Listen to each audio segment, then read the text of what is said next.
as pessoas são tão bundonas quando se trata de fazer dinheiro, de crescer, de vender, de ligar, de trabalhar, etc? Por que as pessoas são bundonas? Mentalmente falando, emocionalmente falando. Existe uma questão cultural na qual todos nós estamos envolvidos. Desde a escola, do ensino fundamental, ensino médio, nós entramos num modelo acadêmico, num modelo de ensino, num modelo de escola, preparado para formar operários para as fábricas. O modelo de ensino nosso, ele data da Revolução Industrial. Então, aquela coisa bem da sirene tocando, aquela coisa do horário do almoço, aquela coisa bem de fábrica. Então, é um modelo que forma numa linha de montagem mão de obra para o mercado. E que bom, porque o mercado precisa de mão de obra. Então tá tudo certo. Acontece que, para você sair dessa linha de montagem, para você sair desse rebanho que é criado um rebanho, e esse rebanho vai seguindo, um boi na frente do outro. Então a visão do boi de trás é a bunda do boi da frente, com o rabo balançando de um lado para o outro. Então você passa a sua vida enxergando a bunda do boi da frente. Sair dessa linha de montagem requer muita coragem, não é fácil. Porque, mal ou bem, seguir a boiada dá uma sensação de segurança. Você está todo mundo indo para um lado, você se sente mais seguro indo para o mesmo lado, quando, na verdade, você deveria justamente para o outro lado. Por que as pessoas se sentem mais seguras indo para um lado onde todos estão indo? Porque é o sentimento de manada, é o sentimento que você tem, que você é parte de uma massa. As pessoas gostam de fazer parte de um coletivo. Mas o fato é que, para você se destacar, você tem que, em algum momento da sua vida, sair dessa manada. Como você vai sair desse rebanho? O que é esse rebanho? Esse rebanho segue ensino fundamental, ensino médio, faculdade, emprego e INSS. É isso aqui, ó. É esse o ciclo. E morre. É esse aqui. E pobre, que geralmente pobre, estatisticamente pobre, dependendo do INSS, que não é uma coisa tão recomendável assim. Tendência de se aposentar nunca e diminuir o benefício, porque a conta não fecha. O número de entrantes é sempre menor do que o número de beneficiados. Em primeiro lugar, sucesso não é ganhar muito dinheiro. Sucesso é cumprir sua missão. Eu penso que a maioria, todos nós, eu estudei em escola pública, as pessoas elas são treinadas para poderem entrarem nessa linha de montagem. A pergunta é, para você ter sucesso, para você se destacar, para você cumprir com excelência a tua missão e, eventualmente, se você enriquecer, uma coisa é fato. Se alguém pergunta assim, ó, existe fórmula para o sucesso? Eu não acredito em fórmula para o sucesso, mas existe fórmula para a mediocridade, que é seguir a linha de montagem. Porque se você faz o que todo mundo faz, você vai chegar no mesmo lugar que todo mundo chega, por analogia, por pura lógica. Se você dá todos os passos que todo mundo dá, você necessariamente vai chegar no mesmo lugar que todo mundo chega. E na melhor das hipóteses, você estar na média já é uma vitória. E a média é a mediocridade. Mediocridade é o lugar da média, das médias. E a maioria vai estar nas médias, com essa razão de Pareto, 80-20, 80% vai produzir 20% e 20% vai produzir 80%. Então, a maioria vai ficar nas médias. Mas a maioria por quê? Que são as pessoas que vão seguir esse modelo, que é muito difícil sair desse modelo. É muito desafiante, dá medo você sair dessa linha de montagem. Então, o que acontece? A maioria vai. Então, para você necessariamente ser bem-sucedido, se destacar, não ser um a mais nessa multidão, você vai ter que se desprender dessa manada. Aí começam os problemas. O primeiro desafio é a coragem. Aliás, antes da coragem, o primeiro desafio é você não se conformar com a manada. E aí tem uma diferença entre se conformar e ser uma pessoa grata, satisfeita. Porque a gente aprende a agradecer a Deus por tudo. A gente aprende a ser grato. E isso é bom. A gratidão é uma coisa que ajuda a nossa saúde mental. E a gente que começou pobre na vida, aprende a ser grato pelo feijão, arroz e ovo que está comendo. A gente aprende a agradecer e ser grato. Isso é muito saudável. Mas gratidão está ligada à satisfação. Mas isso não está ligado à conformação. A palavra conformação está ligado à mesma forma. Conforme, a mesma forma. Quando você se conforma, você ganha a mesma forma da manada. Se você se conforma, você será como uma manada. Vai mugir como uma manada. Vai andar dentro dela. Mas o primeiro desafio é você olhar para aquilo e falar, eu não quero isso aqui.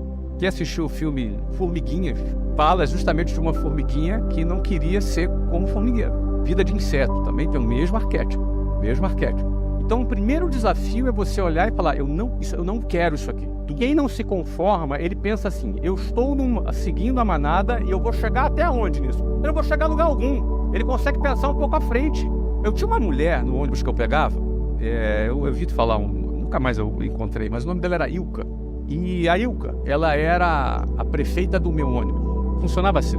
A gente pegava um ônibus no convencional e ela era que organizava tudo. Ela era xerifona, entendeu? Organizava tudo. Natal tinha amigo secreto. No ônibus. Uma pessoa ou outra fazia aniversário, ela chegava lá, tinha um monte de bolinha dentro do ônibus.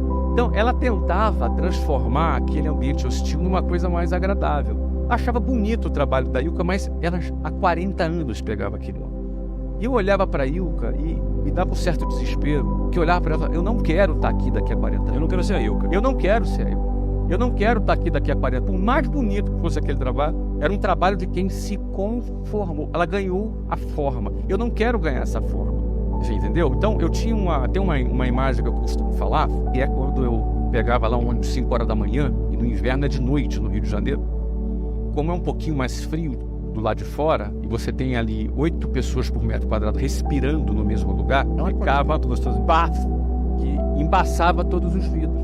Então eu lembro que em situações como essa, eu ficava ali de frente para uma janela, do lado de fora escuro, e a gente passava a mão ali no vidro, com aquela baba, né? Aquele vapor d'água ali, que era resultado da nossa respiração, a gente passava ali e eu ficava olhando para o meu reflexo no espelho. E eu me via naquela situação. E eu me recordo bem de falar, cara, eu vou sair daqui. Eu não quero ficar aqui. Aqui não é o meu lugar. Então, eu acho que o primeiro ponto é você dar um basta para você não se conformar com aquilo. A primeira coisa, esse é o primeiro ponto. Porque a gente acaba se acostumando na nossa vida e tolerando determinadas coisas. Eu acredito que todos são capazes. Eu acredito que a inteligência, o cérebro humano, ele é muito capaz. Só que ele é condicionável. Ele é condicionável. Como tudo na nossa vida. Mas por alguma razão, dentro daquele cenário, eu tinha uma decisão, não quero ficar aqui. Então, esse questionamento, muitos não questionam, simplesmente seguem. Algumas pessoas questionam. Eu acho que todos deveriam questionar e todos têm a capacidade de questionar. Eu tinha uma visão limitada, mas era o fato, era o seguinte, eu olhava, analisava aquilo, a conta para mim não fechava, eu fazia uma conta na minha cabeça. Eu pensava assim, cara, daqui a 30 anos eu vou estar aqui como essas pessoas que estão aqui. Só que eu não quero. Então, assim, quando você começa a questionar, o teu cérebro começa a pensar, cara, o que eu vou fazer para sair daqui? Eu não tinha as respostas ainda. Sim. Então, existe uma fase que é o questionamento e uma tomada de decisão. Precisa existir uma tomada de decisão. Não necessariamente a pessoa sabe o que vai fazer. Não é fácil. Que alguém pode dizer, é fácil esse cara fazer, ele falar isso, ele é rico. Às vezes eu ouço esse tipo de... Acho que isso é o mais difícil, o cara sabe o que tem que fazer. É claro que na minha situação hoje é mais fácil falar, mas eu estive naquela situação dentro do ônibus que a gente está falando aqui. Então penso que primeiro é questionar. O primeiro questionamento, eu não vou sair daqui, não tem solução isso aqui. Daqui a 30 anos eu vou estar aqui, é isso que eu quero para minha vida? Não. Se é não, eu tenho que sair daquele ciclo. Pensando que você decidiu sair, você vai fazer o quê? Tu vai começar a pensar em soluções.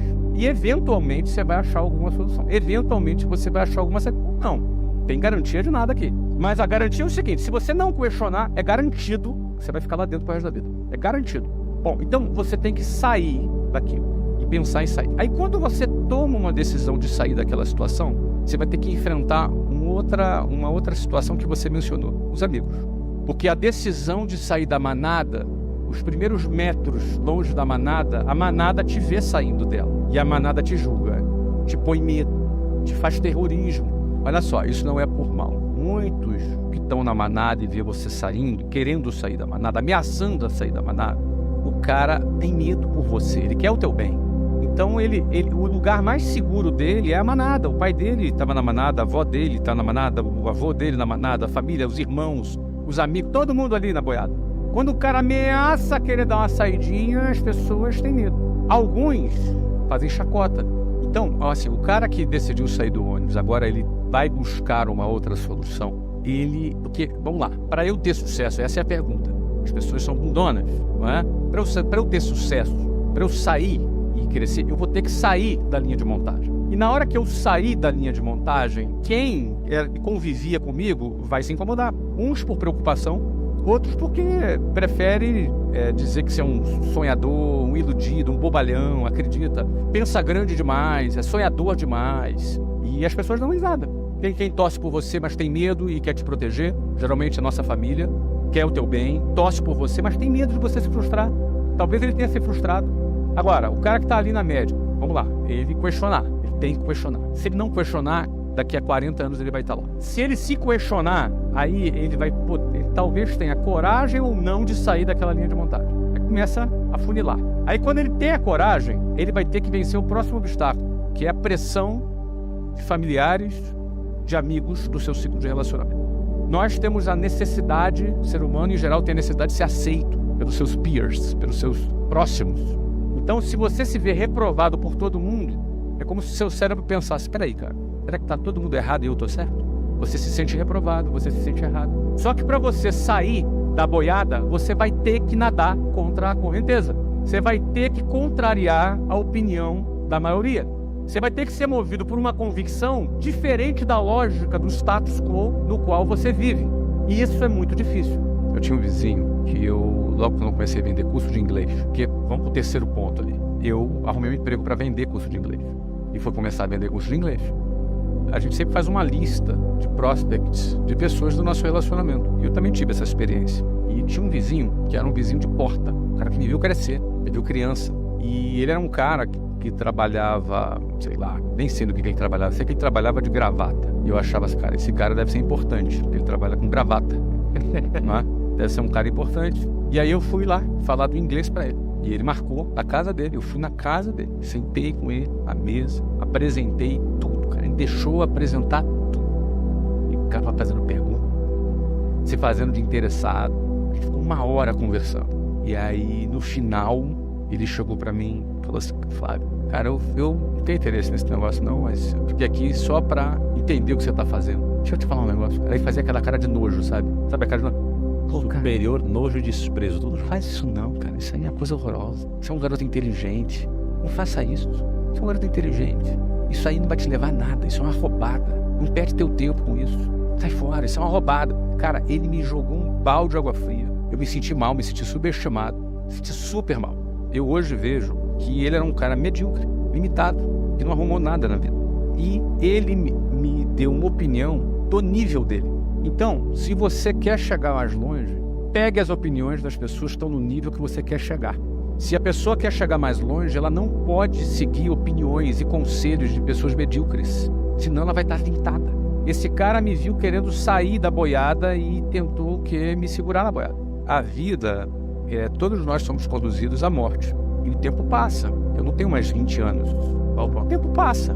E o tempo é escasso. Então eu penso que a vida como um todo, ela cansa. Toda a vida cansa. Estressa. Muita gente fala, mas o empreendedor não cansa. Ele estressa. Estressa sim. Mas não empreender estressa também. Fracassar estressa mais ainda. A mediocridade e a estagnação estressa mais ainda. Então a vida estressa em qualquer hipótese. A gente tem que escolher qual é o estresse que a gente quer. Se é o estresse do crescimento ou se é o estresse da acomodação.